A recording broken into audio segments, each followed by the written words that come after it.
Bonjour, bienvenue sur Aguiche TV, c'est l'heure de notre sympathique jeu, le ni oui ni non ni annihilation, un jeu auquel il convient évidemment de répondre à toutes les questions que je vais poser à notre candidat. Évidemment, il ne faut surtout pas répondre par ni oui ni non ni annihilation, c'est la même chose que ni oui ni non, mais on a rajouté annihilation. Alors sous peine évidemment, si vous prononcez ces mots interdits, de vous faire désintégrer, pulvériser dans d'atroces souffrances par notre canon à rayon photonique à double pulsation métapsionique, préparé dans les usines de notre producteur kinésithérapeute, le professeur Inzeblix. Sans plus attendre, notre candidat, le docteur... Bonjour. Vous voulez dire Yann, bien évidemment. Bonjour Yann, on a la patate, on a la pêche, hein, on est prêt à l'emporter, on est prêt à aller jusqu'au bout du ni oui ni non ni annihilation. Ça va. Formidable, il s'est entraîné, ça se voit, ça s'entend. J'enchaîne tout de suite sans plus attendre avec une deuxième question. Alors Yann... Annihilation. Ah, quel dommage, il était pourtant tellement bien parti. Nous demandons à notre producteur kinésithérapeute Inzeblix de préparer tout de suite Non. le canon. Non. Le canon... Non. Ah si, désolé, Non. le canon photonique Non. à double pulsation métapsionique. Au revoir. Voilà, c'est bien dommage, notre candidat s'est pourtant fièrement battu comme un lion, il n'a pu empêcher d'être annihilé, on dit adieu au Docteur No, qui cependant c'est... Oui Tu viens de dire non, hein. Non, j'ai dit Docteur No, c'est son nom, c'est Yann le Docteur No, c'est pas non, c'est... Non, mais non, c'est une plaisanterie, je suis présentateur du ni oui ni non, ni réalisation, tu comme pas de pub, baisse ce canon, non, sortez de la caméra.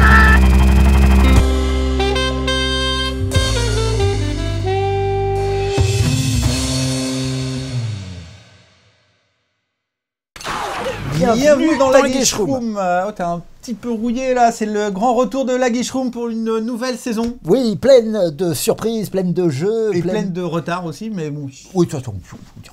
Alors, sans plus attendre, j'aime beaucoup cette expression, sans plus attendre. De quoi est-ce qu'on a, nous allons parler? J'allais te poser la question, cher Docteur No. Annihilation. Annihilation. Ablution.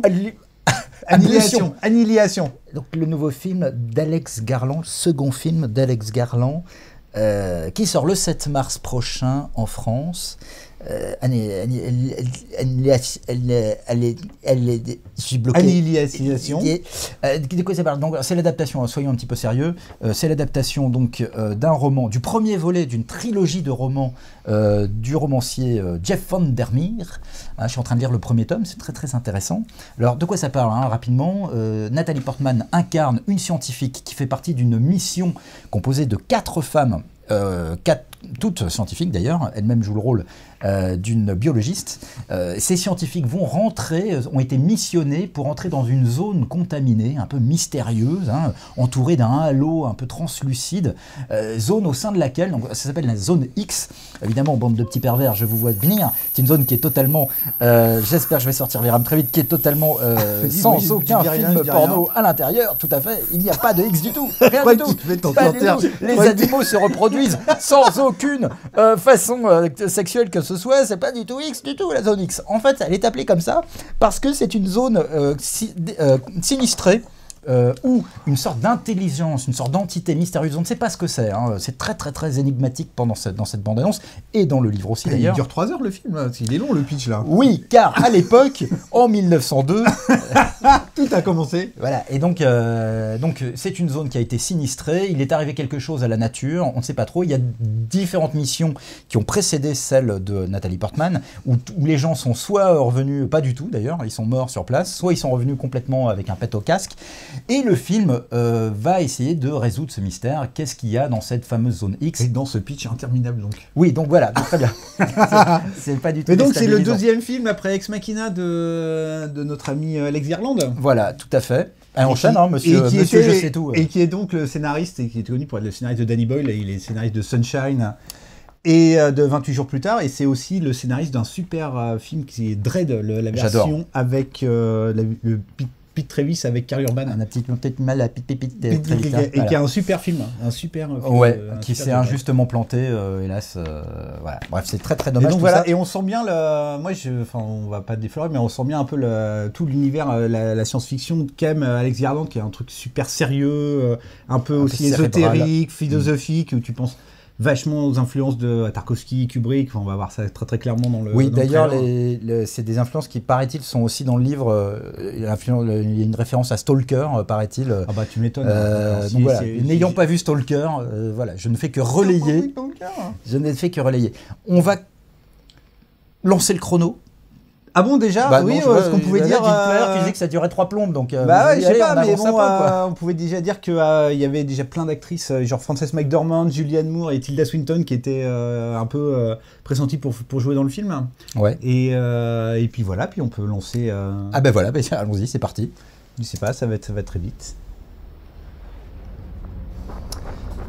Donc, on commence donc par cette ambiance un peu. Très tarkovskienne, on va dire. Moi, c'est effectivement Stalker. Tu peux pas ne pas penser à Stalker en voyant le trailer. Stalker, c'est quasiment la même histoire. C'est une espèce de No Man's Land où une espèce de météorite, on sait pas trop ce qui est tombé. Et en fait, le truc était tellement angoissant, ce qu'il y a, l'espèce d'entité, que plus personne n'a le droit d'y aller, en fait. Et c'est vraiment une espèce de déclinaison de ça. Ça a l'air vachement intéressant. Et tu penses aussi beaucoup à Premier Contact de Denis Villeneuve. Ouais, les hélicos dans le ciel, ambiance un peu clinique. Alors ce qui est étonnant, c'est que dans le livre parle d'une mission de 4 scientifiques. Là, sur ce plan, on voit 5 personnages très distinctement. Donc bon, sans doute peut-être une modification dans le scénario. Une modification dans le scénario, on va voir. Et donc Nathalie Portman, donc qui à la recherche de son mari, en fait, c'est ça. C'est ça. Qui a disparu dans une mission. J'allais le dire, mais bon, tout à l'heure, on m'a coupé dans le pitch. Voilà. Elle s'appelle Lana, soit dit en passant. Et donc, elle traverse une espèce de glu. Ouais, de forme un peu de matière un peu comme si c'était du plasma vivant. Bon, après, la construction du film est un peu, moi, elle me fait un peu peur. C'est un peu espèce de flashback. Moi, j'aime pas les persos et les films qui sont construits totalement en flashback, mais bon. T'as pas aimé le Parrain 2, par exemple? Non, je suis pas fan du Parrain. Il est bon parfois de rappeler certaines choses, voilà. Qui nous rappellent pourquoi. Et moi, alors pareil, moi ça me fait pour le coup. Au cœur de ténèbres. Ça me fait penser au cœur de ténèbres et aussi Monsters de Gareth Edwards. Ah oui, qui est aussi espèce de traversée d'un No Man's Land. Alors c'est bête, on a raté le plan. Alors ça c'est un truc du bouquin où c'est des espèces de petites spores. Ces espèces de petites spores qui sortent de l'intérieur de l'édifice que visitent à un moment les scientifiques une fois dans la zone. Ces spores s'infiltrent dans ton organisme et te font des choses. Voilà, non mais bon après oui en fait tu penses aussi vachement à Alien un peu dans ce qu'ils sont en train de faire. Oh là, ça va trop vite. On a loupé le truc. Oh, mais non c'est pas grave. Mais voilà donc là on a donc Mr Isaac, Jennifer Jason Leigh, Oscar Isaac et Jennifer Jason Leigh. Mais c'est voilà, tu sens le truc très très contemplatif, ça c'est Gina Rodriguez. Voilà. Dans Jane the Virgin. Bien badass a priori dans le film. Là c'est Tessa Thompson. Ouais. Tessa Thompson qu'on a vu récemment dans Thor Ragnarok. Dans Westworld, dans Creed. Voilà, et dans Creed également. Et dans la version télé de Dear White People qui est un super film. Excellente actrice.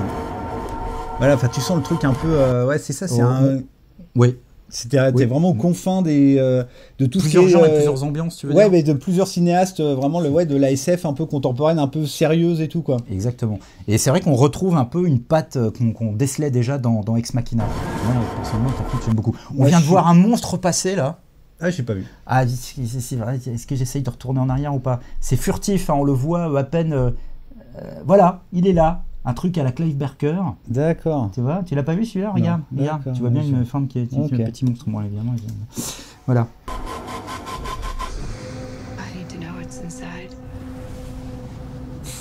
C'est hyper impressionnant. Ouais, c'est visuellement. Ouais, alors après, moi, Ex Machina, je suis pas ultra fan. Ouais. Le problème que j'ai avec Monsieur Garland, là, c'est que je trouve que c'est un peu bourrin dans le côté un peu biblique bourrin de Ex Machina m'avait un peu saoulé. Mais là, faut voir.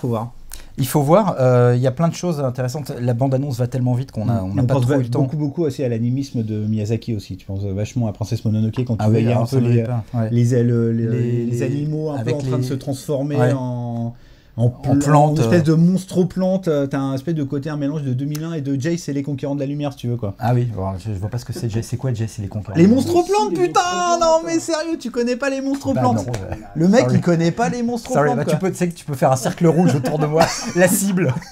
Qu'est-ce que je vais dire également? On a vu passer Benedict Wong tout à l'heure parmi les scientifiques qui cuisinent Nathalie Portman, cet acteur d'origine britannique.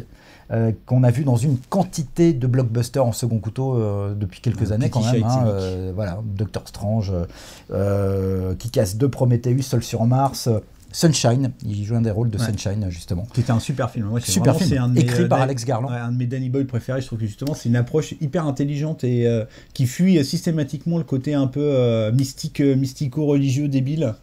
Tout à fait. Pour aller vers un truc beaucoup plus humain, et après on va voir si ça c'est aussi un peu comme ça, quoi. Ouais, moi j'y crois à ce film. Est-ce qu'on peut peut-être passer à la datation, à la notation? À la datation, alors dans le concept Monstre Plante, on a pris un petit Baby Groot, hein. Oui. C'est un peu le concept, c'est un obsédé des plantes, l'auteur du livre. Hein, ça se voit un peu. Il a un truc avec la végétation, les végétaux animés d'une sorte d'intelligence. Dans la bande-annonce, on a vu pas mal de trucs de mousse un peu fongique, les champignons. Après, le truc, la bande-annonce, pour le coup, elle explique un peu trop ce qui arrive. Et tu penses, tu veux dire un peu comme Night Shyamalan dans son truc épouvantable avec Mark Wahlberg. Il y a peut-être de ça, mais là, je pense qu'on est vraiment dans carrément autre chose. Hein. Il essaye de parler à une plante verte, il se rend compte que c'est une plante en plastique. Là, c'était magnifique cette scène. Donc, combien de Baby Groot? 3. C'est intriguant. 3 sur combien on a dit? 5, hein, c'est ça, hein. Ouais. Oui, c'est ça. Bah écoute, moi, quand même, c'est 3. 3,5. On a le droit ou pas 3,5, producteur? On peut. Alors, moi, je mettrais 3 quarts. Non, pas possible. 3,5. Donc, pour cette bande-annonce et ce film qui sort, donc comme je l'ai dit au début de cette émission. Le 7 mars. Voilà, c'est ça. La paperasse que je ne retrouve pas. Le 7 mars, Annihilation, second film d'Alex Garland. Nathalie Portman qui a l'air bien partie pour. Ça peut être un grand rôle pour elle, non? Non, je pense pas. Non, Franchement. moi je pense le côté un peu un petit peu fragile psychologiquement, parce que c'est ça le truc, hein, ils vont rencontrer des tas d'épreuves dans cette zone X, mais leur véritable ennemi, ce sont leurs propres peurs, hein, bien évidemment. Métaphore. Oui, Tarkovsky, Stalker, Tarkovsky. Exactement. On l'a pas eu, mais tout à l'heure il y a la scène. On n'a pas vu Tarkovsky car il ne joue pas dans le film. Dans où tu voyais un espèce d'être un peu dans une espèce de piscine et tout. Hey les gars, ça va, ouais, trop cool. Et un espèce d'homme arbre et tout, et là tu penses vachement à Stalker, quoi. Il faut absolument que je le vois ce film. Ouais. C'est un film très. Alors Stalker, faut s'accrocher, ça dure presque 3 heures, mais c'est visuellement étourdissant, c'est un chef-d'œuvre invraisemblable de la SF. Ouais, ça dure de combien? 2h58, un truc comme ça. 2h30, un truc comme ça, 2h30. Très bien. En tout cas, si vous avez des choses à dire sur Annihilation d'Alex Garland qui sort le 7 mars avec Nathalie Portman, n'hésitez pas à nous en faire part sur le serveur de l'émission, le Minitel 3615, bien évidemment. Tu me fais peur quand tu prends ta voix. Notre boutique située au 36 quai des Orfèvres. Oui, tout à fait, nous avons aménagé une petite guérite à côté de nos amis de la Maréchaussée. Yann, toi, tu pars bientôt en Colombie. Ah bon? En Colombie. Ah bon? Oui, tout à fait. Tu prends l'avion. D'accord. Et en dehors de tout ça, nous avons vraiment beaucoup de chance d'avoir parmi nous ce soir Jen Manson qui est là et qui vient chanter bientôt une fois que cette émission sera terminée. Bonne soirée. Oui, ok. On se retourne, c'est ça, non? Ah oui, c'est vrai. Oui, c'est ça. Mais ça fait tellement longtemps en même temps. Oui, on n'est plus habitués. J'espère qu'on vous avait manqué, enfin les 2-3 personnes. Oui, c'est ça.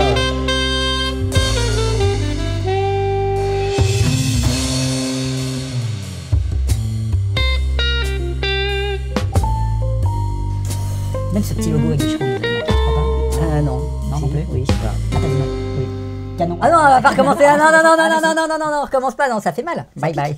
Bye bye. Ah non. Oh, ouch.